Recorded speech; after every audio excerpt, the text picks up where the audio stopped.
Selamat pagi sahabat Bahari. Sebagai bagian dari anggota tetap 3 Regional Fisheries Management Organization atau RFMOs meliputi WCPFC, IOTC, CCSBT, dan Cooperating Non-Member dari IATTC, Indonesia berkomitmen untuk berperan mengelola sumber daya perikanan tuna yang berkelanjutan dalam skala regional dan internasional.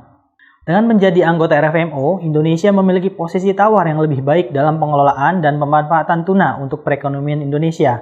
Hal ini juga mendukung dari sumber PNBP dari subsektor perikanan tangkap yang menjadi salah satu program prioritas terobosan Kementerian Kelautan dan Perikanan. Terlibatnya Indonesia dalam organisasi pengelolaan perikanan regional ini juga semakin memperkuat keterlibatan dan kontribusi Indonesia dalam pengelolaan tuna di tingkat regional.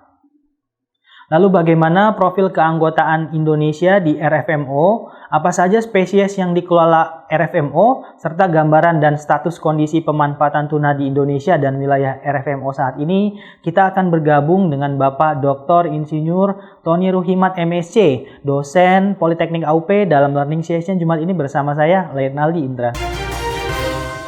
Selamat pagi Pak Tony. Selamat pagi. Terima kasih Bapak sudah bergabung dengan Politeknik AUP TV.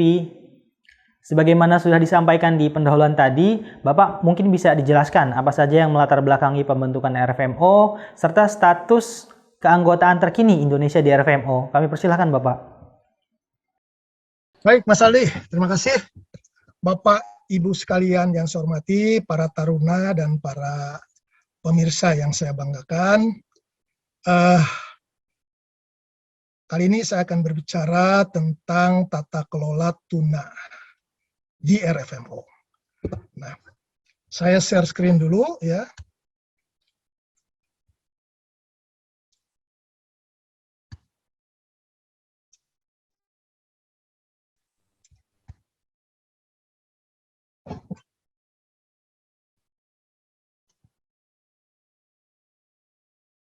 Bagaimana kita ketahui bersama secara geografis Indonesia berada di antara dua samudra, yaitu Samudra Pasifik dan Samudra Hindia, yang dikenal kaya akan sumber daya ikan, dalam hal ini khususnya tuna. Kedua samudra ini dihubungkan oleh perairan teritorial dan perairan kepulauan Indonesia yang juga dikenal sangat kaya akan sumber daya ikan, termasuk di dalamnya tuna. Kalau kita lihat perairan dunia ini ya dibagi ke dalam wilayah pengolahan atau management areas. Ya. Ini numberingnya berasal dari FAO ya, dan posisi Indonesia berada pada area 57 dan 71. Nah, berarti kalau di sebelah bawah 57 berada pada Eastern Indian Ocean, kalau di 71 berada pada Western Pacific Ocean. Nah, dalam pengelolaan perikanan di wilayah-wilayah yang berbatasan dengan negara lain, tentu kita berbicara tentang bagaimana sumber daya alam ikan yang ada di perairan Indonesia. Apakah memang kita berhak semuanya kita kelola sendiri atau perlu ada kerjasama dengan negara lain? Nah, ternyata bahwa dalam ketentuan internasional ya ada aturan-aturan ketika kita berbicara ikan yang memiliki hidup atau siklus hidup yang beruaya, baik itu stranding terbatas ruayanya atau beruaya jauh.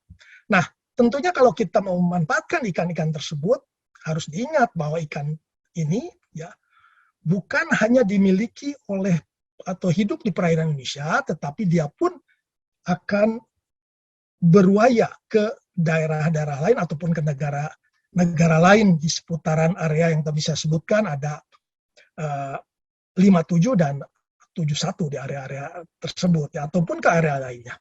Nah, dalam aturan-aturan internasional untuk ikan-ikan yang seperti ini ya, ini khususnya kalau untuk eksploitasi ya yang dilakukan oleh dua negara atau lebih, maka negara-negara ini harus bekerja sama dalam pengelolaannya. Ya, intinya begitu. Nah, Kita lihat ketentuan internasional artikel 64 UNCLOS tahun 1982 yang sudah diratifikasi oleh Indonesia dan menjadi aturan atau undang-undang di Indonesia. Mari kita lihat, the coastal state and other states who national space in the region for the highly migratory species listed in Annex 1 shall cooperate directly or through appropriate international organization with a view to ensuring conservation and promoting the objective of optimum utilization of such species throughout the region, both within and beyond the exclusive economic zone. In region for which no appropriate international organization exists, the coastal state and other states whose nationals harvest these species in the region shall cooperate to establish such an organization and participate in its work. Jadi jelas di sini, ketika ada ikan-ikan yang jenisnya atau life cycle-nya migratory species, high migratory, maka kita wajib bekerja sama dengan negara-negara sekitar. Ya. Nah, mari kita lihat. Ya. Salah satu yang bersifat tadi life cycle berwaya jauh, yaitu tuna. Tuna ini dikategorikan sebagai kelompok jenis ikan yang berwaya terbatas antara JTE dan lepas, ya, dan berwaya jauh ya, di laut lepas dan masuk ke negara lain, ke JTE dan negara lain. Ya. Atau kita katakan ini high migratory fish stock atau transboundary fish stocks. Nah, mari kita lihat di sini, ini salah satu hasil penelitian yang dilakukan ya oleh Indonesia pada saat itu, ya bekerja sama dengan tentunya organisasi RFMO ini. Kita sudah melakukan tagging tuna ya dan dilepaskan di perairan Indonesia. Kemudian ternyata tuna-tuna ini di-recapture atau ditangkap kembali di outside, di luar. Lihat, kita bisa lihat di sini pergerakannya ya. Ini dilepas di perairan kita di area sekitar Western Pacific di sini ya. Kemudian dia bergerak terus sampai jauh seperti ini. Nah, ini pun sama menunjukkan ya bagaimana dia bergerak jauh. Nah, oleh karena itu inilah salah satu yang mendasari tadi UNCLOS itu bahwa stok ikan ini harus dikelola bersama. Kalau tidak, ya satu negara akan habis-habisan mengeksploitasi selama ikan ini masuk ke negara tersebut. Kemudian nanti akhirnya akan mengakibatkan degradasi stok dan ujung-ujungnya bisa mengalami kepunahan. Oleh karena itu, kerjasama dalam pengelolaan ikan-ikan yang berwaya jauh ini sangat diperlukan dan dibinding di dalam Regional Fisheries Management Organization, yaitu organisasi ya regional yang berbicara tentang ikan yang dikelola oleh berbagai negara begitu. Nah, di dunia ini kalau kita lihat betulnya sudah habis area-area perairan di dunia ini dibagi menjadi 17 RFMO. Nah, khusus untuk tuna kita kenal ada 5 Regional Fisheries Management Organization yang mengelola tuna ya. Yang pertama di Indian Ocean Tuna Commission (IOTC), ya, ini mengelola tuna di Samudra Pasifik. Kemudian ada yang di Western Central Pacific Fisheries Commission (WCPFC), ini mengelola tuna di Samudra Pasifik. Kemudian ada International Commission for the Conservation of Atlantic Tunas (ICAT), mengelola tuna di Samudra Atlantik. Kita tidak menjadi anggota di sini. Kemudian ada IATTC, Inter-Atlantic Tropical Tuna Commission. Nah, ini mengelola tuna di Samudra Pasifik bagian barat. Nah, kemudian ada satu organisasi yang khusus mengelola spesies. Jadi yang sebutkan tadi di awal, ada 17 RFMO itu bukan hanya berdasarkan wilayah, tetapi juga di dalamnya terkandung ya RFMO yang khusus mengelola satu spesies.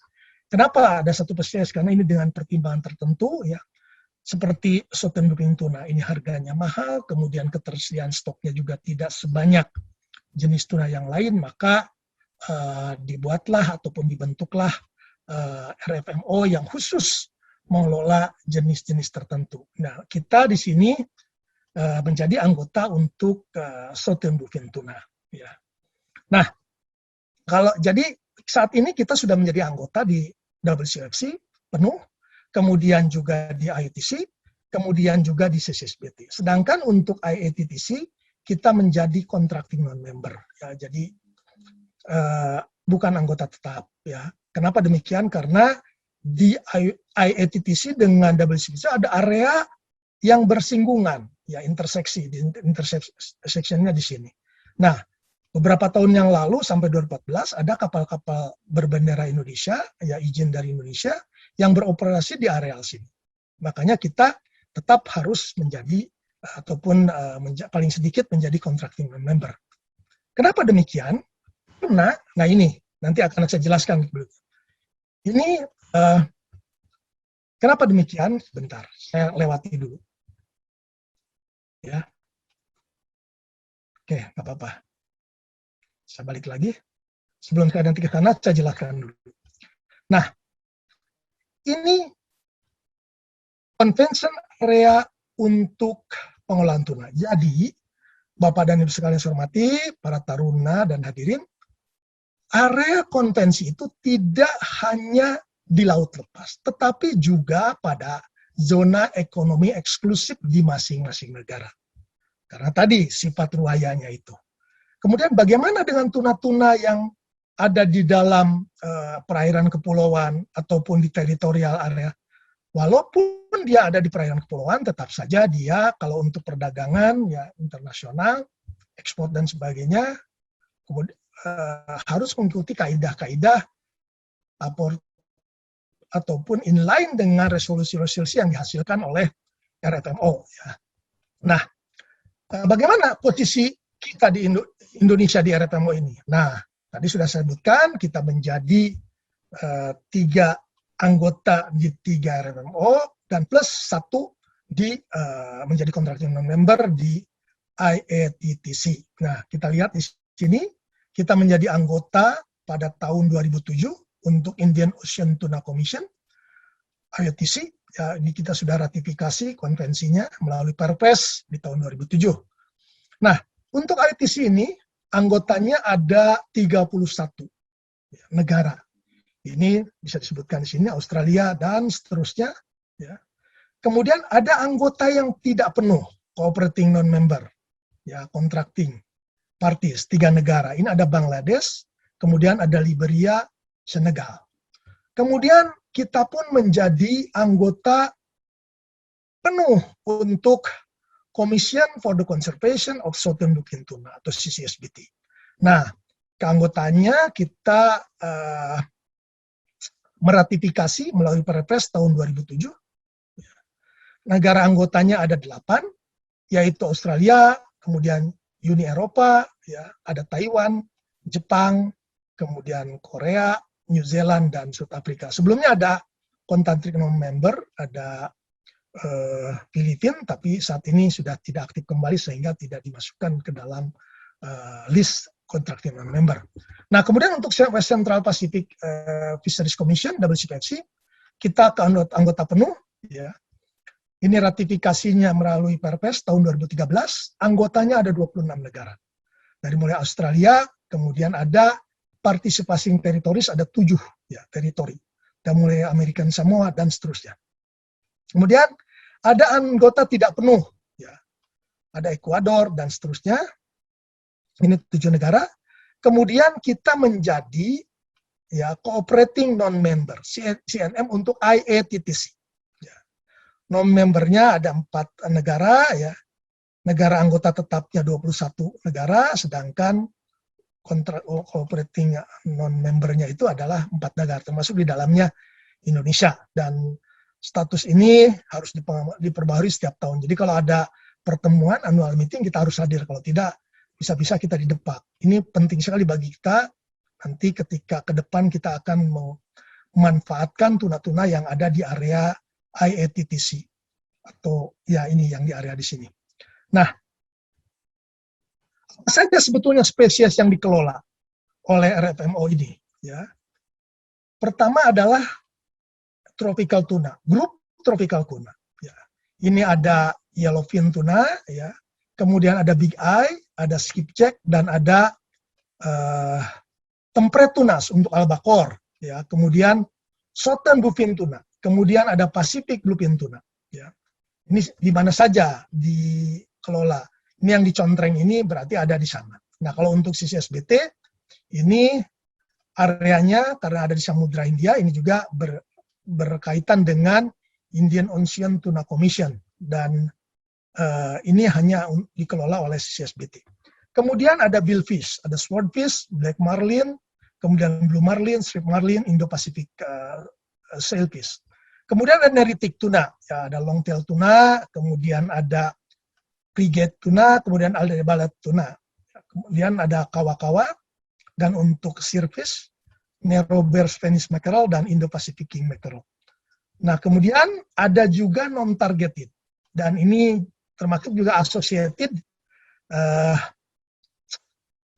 spesies ya, yang dikelola oleh FMO. Kita lihat di sini, kenapa ada sharks, kenapa ada sea turtle, kenapa ada seabird, kenapa ada sea mammals, kenapa ada other fish, other finfish. Karena ini adalah ya ikan-ikan ataupun jenis ikan yang kita kategorikan sebagai ecological related species, karena mereka hidup berwaya jauh ya, dan pada kegiatan penangkapan tuna ya kadang-kadang ini sering tertangkap. Oleh karena itu ini masuk dalam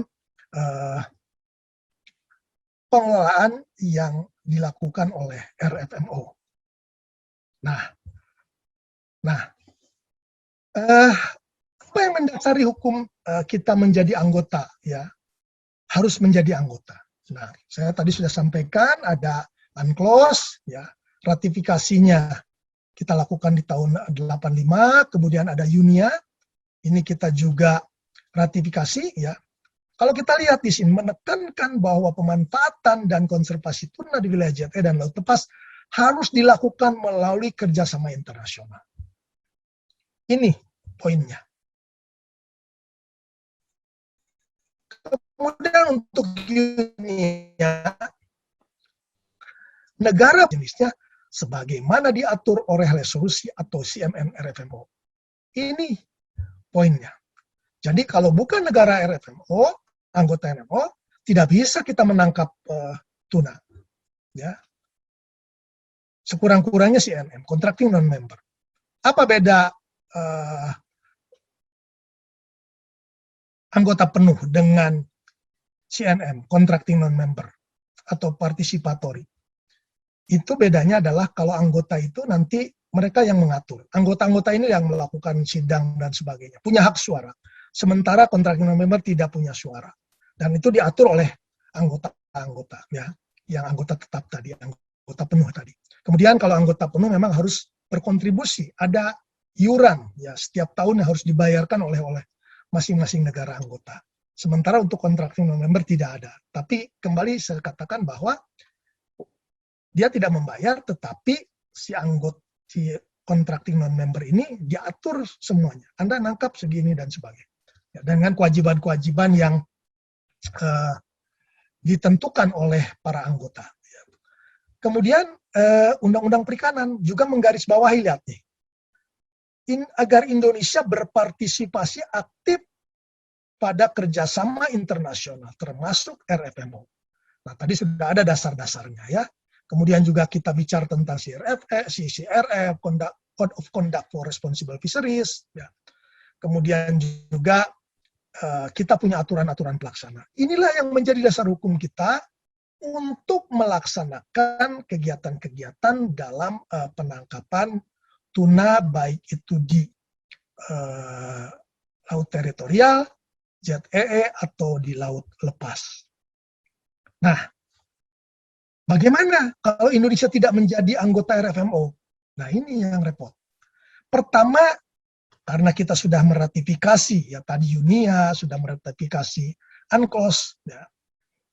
Kemudian ada Undang-Undang Perikanan, berarti kalau kita tidak menjadi anggota, kita tidak melaksanakan perintah 3 undang-undang sekaligus. Kemudian yang kedua, ya, karena dalam aturan-aturan tadi mengisyaratkan atau tersirat bahwa kalau bukan negara anggota tidak bisa menangkap tuna, maka tuna-tuna yang kita tangkap kalau bukan anggota, maka Indonesia dianggap melakukan illegal fishing. Ya. Kemudian yang ketiga, maaf, ya, walaupun kita menghasilkan berapapun tuna, kita tidak akan bisa mengekspor. Ya, karena pasti akan diembargo produk dari kita. Padahal nilai ekspor kita, baik tuna maupun tuna lake species itu tadi seperti tongkol, cakalang. Ya. Per tahun tuh 500 sampai 600 juta US dollar. Tahun 2018 bahkan mencapai 718 juta US dollar.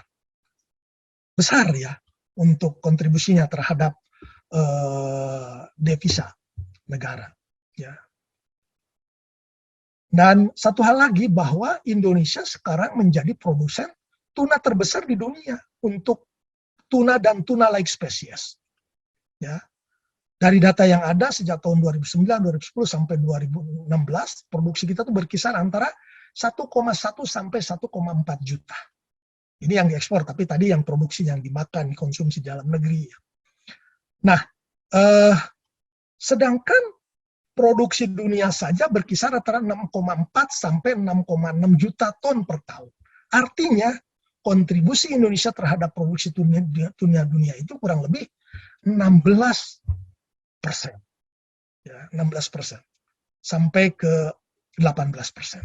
Besar ya. Jadi makanya Indonesia dikenal sebagai produsen terbesar tuna dan tuna like species di dunia. Nah, ada pengalaman buruk yang kita peroleh ya. Sampai tahun 2008 ya, Sultan Bupin tuna kita diembargo pasar ekspor. Karena Indonesia tidak berpartisipasi pada CVT. Walaupun kita sudah 2007 menjadi anggota, kita mulai tetapi kita belum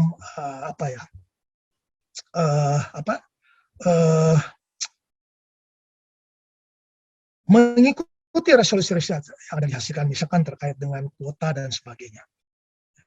Nah, bagaimana status perikanan tuna di area-area RMO ini? Mari kita lihat tuna mata besar misalkan ya. Ini di Indian Ocean Tuna Commission, kalau kita adanya di WPP 571-573, ini masih dalam keadaan baik. Kalau untuk di Western Central Pacific, ya kita juga masih baik. Kemudian di perairan kepulauan, WPP 713, 714, 715 ini kurang ya. Ini dalam kondisi yang uncertain, ya tidak jelas. Kemudian untuk madidihang seperti ini, ada yang sudah overfishing, ya. Untuk yellowfin atau madidihang. Kemudian untuk cakalang masih kondisi baik, hijau seperti ini. Kemudian untuk khusus tuna sirip biru selatan, ya jadi ini sekarang pada tahapan untuk recover. Ya, jadi melihat adanya beberapa stok tuna yang kondisi overfishing, ya, di beberapa RO, maka telah menetapkan sekarang ini effort atau catch limit dan kuota. Ini yang perlu dapat diperhatikan. Nah ini tadi saya sudah sampaikan itu stoknya secara gambarannya tadi ya berdasarkan Kobe plot. Nah kalau kita lihat Indian Ocean Tuna Commission, ya Big Eye itu subject not to overfishing, not subject to overfishing, ya.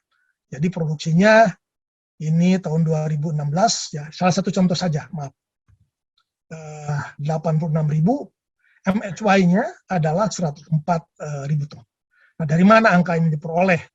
Angka ini diperoleh dari riset tentunya oleh scientific komite, ya scientific commission atau scientific komite yang ada di masing-masing RFMO. Ini para ahli tuna yang melakukan kajian stok di area-area yang menjadi area convention untuk RFMO. Kemudian yellowfin dan seterusnya. Saya akan sedikit saja mengulas. Kemudian untuk Central Pacific Fisheries, kita lihat ya, produksi di tahun 2016 untuk Big Eye 152, sementara MSY-nya 156. Ini sudah hampir tercapai gitu ya, batas MSY ini.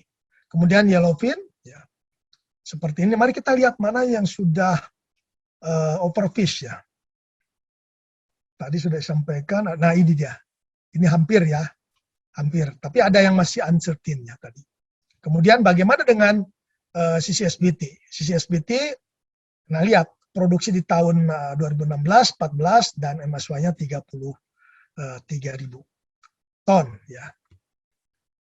Nah, bagaimana kondisi tuna di wilayah Indonesia di wilayah ini ya?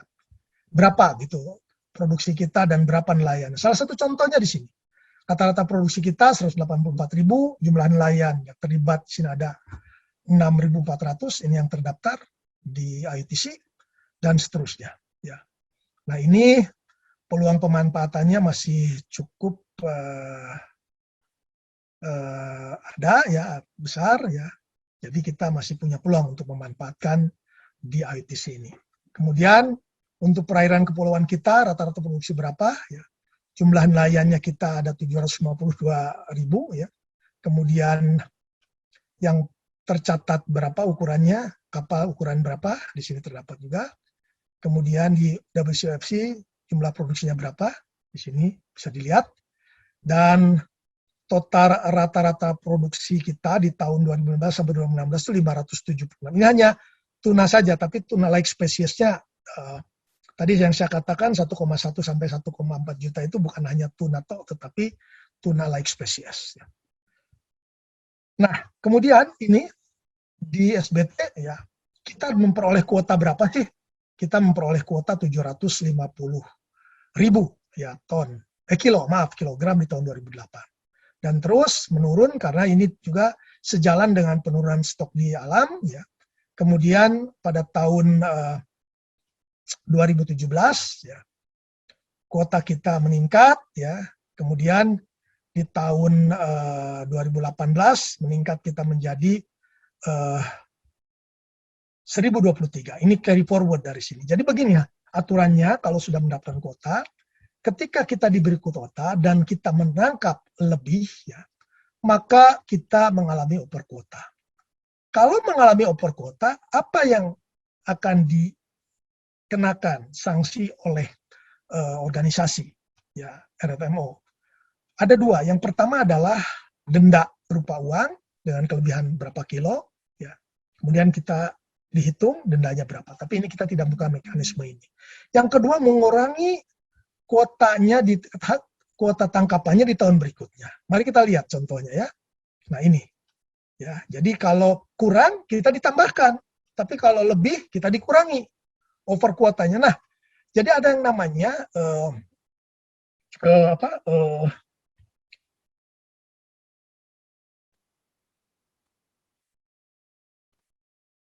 over eksploitasi kita dihitung dengan mengurangi kuota kita. Ya, tadi saya ulangi ya. Corrective Action Policy, CAP namanya tuh. CAP itu Corrective Action Policy. Jadi policy yang diterapkan untuk mengoreksi ya kelebihan hasil tangkapan ini. Ini bukan berlaku untuk Indonesia, tapi untuk semua anggota SBT yang ada 8 negara tadi. Nah, contoh di tahun 2016 ya, kuota kita 750, kemudian hasil tangkapan kita 600, berarti kita kurang tangkap 149.000 ton. Nah, kilogram, bukan ton. Ini kita bawa ke tahun 2017, berarti tambah nih kuota kita. Ya. Nah, kalau hasil tangkapan 2017 nanti melebihi ataupun kurang dari 899, maka kita bawa lagi kuotanya ditambahkan dengan hasil perundingan terakhir menetapkan Indonesia memperoleh tambahan kuota menjadi 1023, jadi kita berpeluang untuk menangkap 1023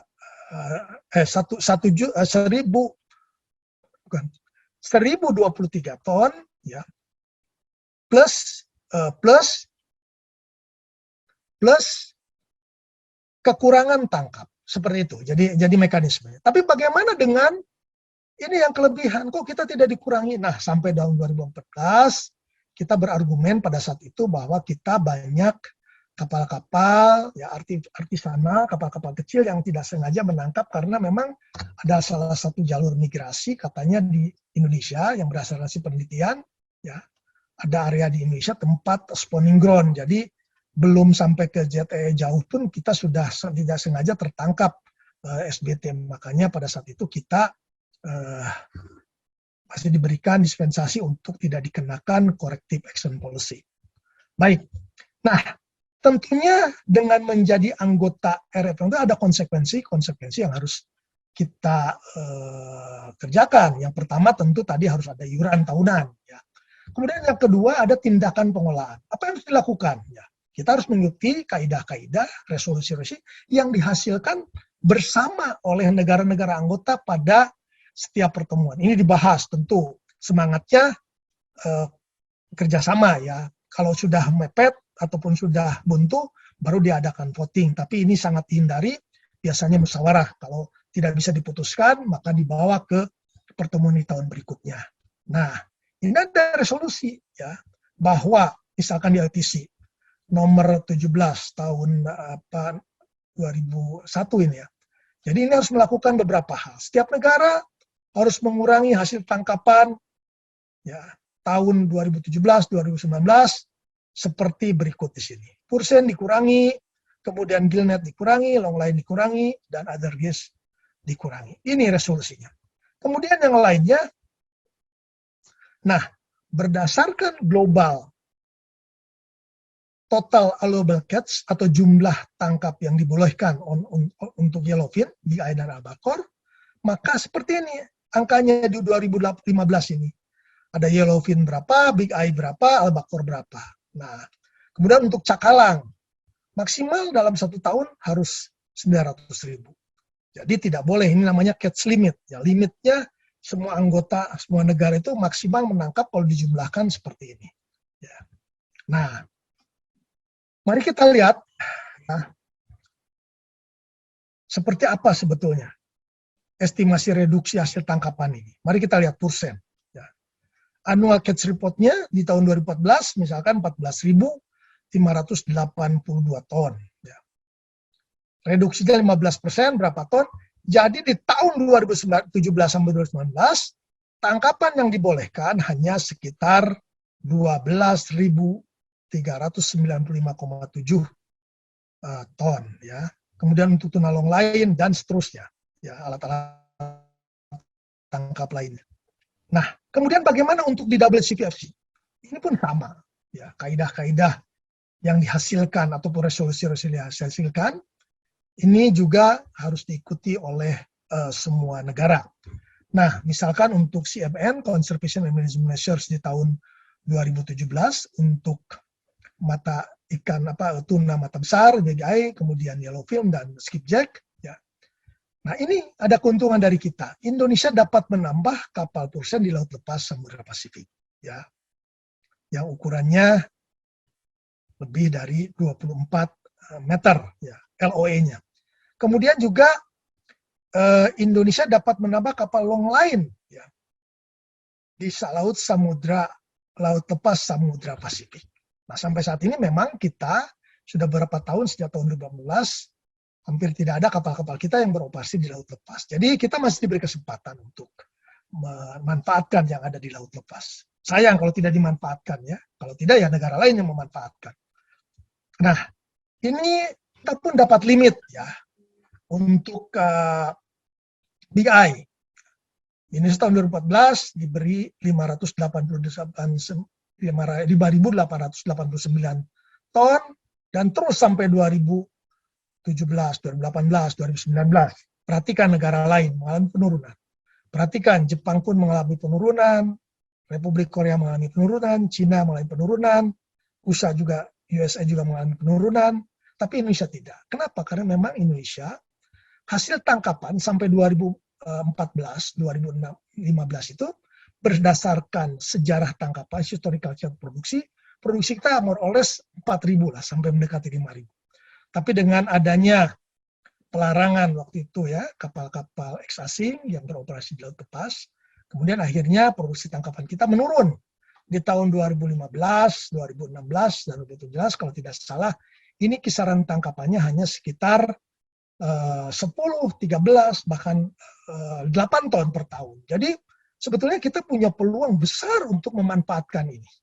Ya, kita masih diberi kesempatan. Ya, kalau tidak, kesempatan ini nanti akan diambil ataupun hilang. Ya, oleh nanti diputuskan dalam sidang tahunan. Apakah Indonesia masih boleh menangkap sebesar itu, sementara kita tidak memanfaatkan. Karena sudah ada negara-negara yang meminta. Ya, salah satunya Amerika, minta dong kami kuota Indonesia, karena kan tidak mampu memanfaatkan. Nah, ini tentu menjadi tugas kita bersama bagaimana memanfaatkan tuna Big Eye ini di laut lepas. Nah, kemudian kewajiban di sisi SBT, semua kapal menangkap SBT wajib didaftarkan di sekretariat SBT. Semua kapal di SBT wajib melaporkan dan mencatatnya di dalam CDS, Catch Documentation Scheme, attributable catch-nya. Jadi kalau tidak ada CDS, tidak ada perdagangan, ya, itu aturannya. Nah, ini outbound catch kita untuk SBT. Tadi sudah saya sampaikan, saya akan skip saja.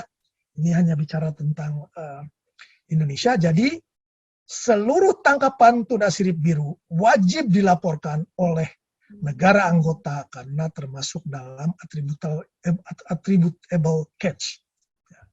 Nah, ini juga resolusi bagaimana TAC, kemudian manajemen prosedurnya, monitoringnya, ini semua sudah merupakan resolusi yang tentunya harus kita ikuti. Dan setiap tahun, ya, kita juga dinilai, semua negara anggota dinilai, ya.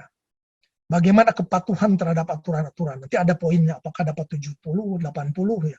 Bersyukur sudah 3 tahun terakhir, 4 tahun terakhir ini Indonesia nilainya ya sudah di atas 70 begitu ya.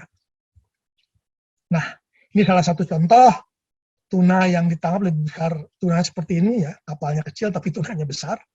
Ini yang di Bali ya, di benua. Nah, ini tuna yang saya gambarkan ya, seperti ini. Jadi intinya adalah ketika kita mau mengeksploitasi tuna di laut lepas, tentu kita harus menjadi anggota RFMO. Ya. Harus mengikuti aturan-aturan di RFMO. Kapal-kapal yang beroperasi ya untuk menangkap tuna, ya pertama harus memiliki izin dari negaranya yang bersangkutan. Kemudian dari negara bersangkutan, CP yang dikeluarkan oleh kementerian ya ataupun dari pemerintah provinsi kalau dia menangkap tuna harus dilaporkan dan didaftarkan ke organisasi RFMO tadi. Ya, kalau dia beroperasi di Pasifik, Western Pacific, baik itu JEE maupun di laut lepas, itu dilaporkan ataupun didaftarkan ya ke WCPFC. Kalau di Indian Ocean, ya di Samudra Hindia, dilaporkan ke ITC. Kalau menangkap CCSBT, dilaporkan ke CCSBT. Kalau kita nanti akan ada kapal yang menangkap lagi di IATTC, walaupun kita contracting non-member, kita tetap juga harus melaporkan ke IATTC. Ya. Nah, jadi saat ini ya kita tidak bisa lagi menjadi negara yang artinya semua negara anggota tidak bisa semau-maunya menangkap dan sebagainya. Karena untuk perdagangan ya hasil tangkapan ini harus jelas sejarahnya dari mana, ketertelusurannya, traceability. Ya, kalau misalnya ada satu kapal Indonesia menangkap di Pasifik, ya di Western Pacific di JEE lah di sana, kemudian mau mengekspor. Pertama, ya dia tuh harus mengisi logbook, dia harus mencatat ditangkap di mana, alat tangkap apa, pada koordinat mana, alat tangkapnya apa. Kemudian begitu mendarat, dia harus memperoleh sertifikat hasil tangkapan. Nah, berdasarkan catch sertifikat ini baru nanti bisa mengekspor, ya, bisa mengekspor. Jadi kalau sekarang ini ya ketika kita makan misalkan tuna di Eropa, makan tuna di Amerika, makan tuna di Jepang, ya, kita bisa tanyakan ini tuna berasal dari mana? Jelas ketertelusuran, asalnya dari mana? Nah ini tentunya dalam rangka untuk menghindari terjadinya IU fishing, kemudian overfishing. Jadi betul-betul sudah ada pengaturannya untuk pemanfaatan tuna di area-area seperti di Western Pacific, kemudian di Samudra Pasifik, di Samudra Hindia, dan tentunya di Samudra Atlantik. Demikian juga untuk ikan-ikan lainnya yang di belahan lainnya, RFMO lainnya tadi saya katakan jumlahnya di dunia ini ada 17 RFMO. Jadi intinya adalah ya dengan menjadi anggota RFMO ini tentu suatu keuntungan bagi kita akan ataupun dibolehkan untuk memanfaatkan tuna ini dan kita bisa mengekspor yang tentu dampaknya adalah devisa untuk negara, juga menjadikan penghasilan bagi para nelayan ya, para pengusaha penangkapan ikan ya. Dan kita di samping itu juga menjaga kelestariannya. Tidak semena-mena kita memanfaatkan, tapi ada kaidah-kaidah yang harus ditentukan. Itu yang dapat saya sampaikan. Ya, sebetulnya masih banyak ya. Ini kalau mau full sebetulnya tentang RFM ini tidak akan selesai dalam tempo 2 jam, 3 jam. Ini banyak sekali ya. Kalau kita bicara tentang resolusi-resolusi, tapi tadi yang saya sampaikan adalah secara garis besarnya saja. Ya. Bagaimana tata kelola tuna di RFMO dan bagaimana status kita dan bagaimana RFM ini mengelola tuna-tuna yang ada di wilayahnya. Itu saja yang dapat saya sampaikan. Saya menunggu ya saran ataupun pertanyaan ya yang nanti akan dipandu oleh MC. Saya kembalikan ke pembawa acara. Baik Pak Tony, terima kasih atas pemaparannya yang sangat komprehensif dan sangat menarik sekali. Kami sudah mencatat beberapa pertanyaan yang sudah disampaikan Bapak. Pertanyaan pertama dari Anissa, selain kepatuhan pada konvensi laut internasional, instrumen apa saja yang dapat mempengaruhi kesuksesan dari pengelolaan perikanan tuna di Indonesia? Pertanyaan kedua dari Rina, apakah boleh dijelaskan hubungan antara national interest dengan keterlibatan Indonesia di organisasi pengelolaan perikanan regional? Kami persilahkan Bapak. Baik. Pertama adalah semua pelaku ya, baik itu nelayan maupun pengusaha ya, harus pertama menyadari bahwa tuna itu adalah sumber daya ikan yang bukan hanya milik Indonesia tetapi juga menjadi milik negara lain ya, karena sifat dari tuna tersebut ya, yaitu berwilayah jauh ataupun berwilayah terbatas antara ZEE dengan laut lepas ataupun sampai jauh ya, tadi yang saya gambarkan di slide satu slide ya. Pertama itu. Yang kedua ya, kaidah-kaidah yang memang sudah disepakati ya di dalam pertemuan-pertemuan, resolusi-resolusi yang dihasilkan, di mana Indonesia juga sudah menyetujui, negara lain juga sudah menyetujui, artinya perlu diikuti. Misalkan terkait dengan kuota, taruhlah di Sultan Bluefin Tuna, misalnya SBT, kita punya kuota 1023 ya, ton per tahun. Nah, ini kan ada mekanisme untuk membagi kuota ke asosiasi tuna, kemudian asosiasi tuna membagi ke anggotanya, dan anggota itu diberi kuota tangkapnya berdasarkan dari historical catch ya, sejarah tangkapan dia, produksi dia. Nah, ini tolong dipatuhi ya, harus dipatuhi. Jadi ketika menangkap kapal tersebut, kalau dapat kuotanya katakanlah 50 ton, ketika sudah berhasil menangkap 45 ton, 49 ton ya sudah berhenti ya. Biar 1 ton nanti bisa ada transfer kuota diberikan ke grup masih di dalam asosiasi yang sama seperti itu. Nah, ini yang terjadi kalau di Australia, di New Zealand itu seperti itu. Ya, kalau dia sudah mendekati tidak langsung terus menangkap lagi, tapi dia berhenti ya. Kalau ada yang kelebihan, dia dengan secara sadar tahun depannya bisa didenda secara uang, finansial, ataupun didenda dengan dikurangi kuotanya. Nah, ini tentu untuk kepentingan bersama, karena kalau sampai terjadi impor kuota, maka yang rugi adalah tahun berikutnya kita mendapat kuota yang hasil tangkapan tentu harus di bawah kuota yang seharusnya. Ini salah satunya. Resolusi-resolusi lainnya, misalkan pemasangan rumpon yang oleh Pursen ya di WCPFC, kemudian di Indian Ocean Tuna Commission juga harus dipatuhi. Ada fase-fase di mana tidak boleh setting. Itu memberikan kesempatan udang untuk melakukan spawning dan sebagainya. Jadi intinya adalah tadi ya, pertama sadarilah bahwa sumber daya itu suatu saat akan habis. Ya, kalau tidak dikelola dengan baik. Yang kedua, ikuti aturan-aturan, karena aturan-aturan dipakai, diterapkan untuk agar kita ya, dapat eksploitasi yang berkelanjutan, tidak hanya saat ini saja. sampai anak cucu kita ya seperti itu. Itu barangkali intinya dari yang tadi pertanyaan yang disampaikan, jawabannya seperti itu. Satu hal barangkali yang harus disampaikan ya, untuk Indonesia ini sebagai produsen terbesar ya. Ketika Indonesia maju di dalam perundingan-perundingan internasional ini ya, RFM ini selalu yang diketengahkan adalah national interest, kepentingan negara kita dulu ya. Baru kita lihat negara lain bagaimana ya. Karena Indonesia ini sangat diperhitungkan dalam kancah tuna ini ya. Karena tadi produsen terbesar itu ya. Tangkapan di WCPC juga terbesar, di Indian Ocean juga untuk jenis-jenis tentu kita terbesar. Jadi sangat memperhitungkan. Jadi suara Indonesia sangat didengar.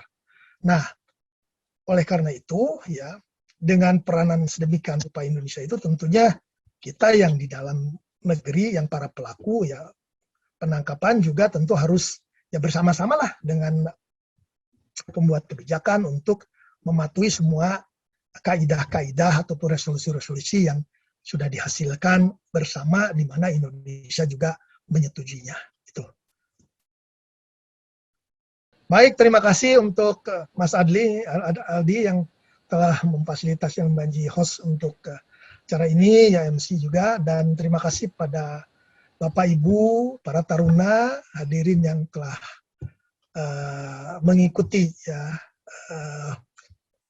learning session tentang tata kelola tuna di RFMO pada pagi ini. Terima kasih.